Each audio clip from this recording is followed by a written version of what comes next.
على كرة ممتازة، يلا جول يلا جول يلا جول يلا جول يلا جول جول جول. أسود الركراكي كتبوا أسماءهم لحدود الساعة بمداد من الفخر والاعتزاز في كتاب التاريخ. أدائهم الرجولي والقتالي المتميز، اللاعبين اللي فزقوا توني باش يدخلوا السعادة والسرور ويرسموا الابتسامة على كل المغاربة في جميع بقاع العالم. نقطة واحدة كافينا باش نتأهلوا لدور الثمن النهائي من المونديال، نقطة ما غيكونش من السهل تخطفها من أنياب الكنديين المتعطشين لكتابة التاريخ بدورها رغم خروجها المبكر من البطولة. كندا اللي كتقلب على إنجاز تستعد به للمونديال القادم، واللي غيكون على أرضها وأرض شريكتها أمريكا والمكسيك من هنا 4 سنين. الكوتش والد والطاقم ديالو بداو في تحضير للاحتفال بنصر جديد للكرة الوطنية المغربية. هذا التأهل غادي يساهم في ضخ مبالغ مالية إضافية من الفيفا في حساب الجامعة الملكية المغربية لكرة القدم.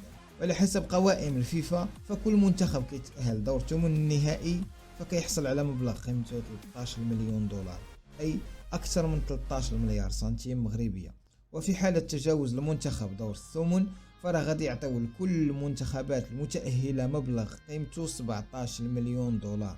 أما بالنسبة للأربع المنتخبات المتأهلة إلى نصف النهائي فصاحب المركز الرابع غادي ياخد 25 مليون دولار، والثالث غادي ياخد 27 مليون دولار، والوصيف على 30 مليون دولار.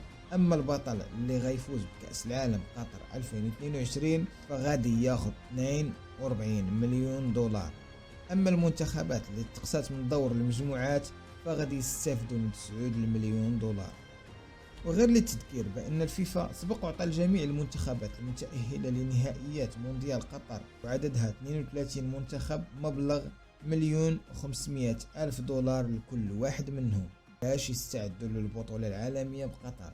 وبالإضافة لداكشي اللي قلناه كامل فالتأهل للدور القادم غادي ينعش ميزانية الجامعة، كذلك بموارد إضافية من خلال عقود الإشهارات وشركات جديدة بشروط مهمة. كان معكم عمر من قناة سكاي مغربية سبور. ما تنساش دير لايك وتشترك في القناة وتفعل الجرس وتعطينا الرأي ديالك في التعليقات.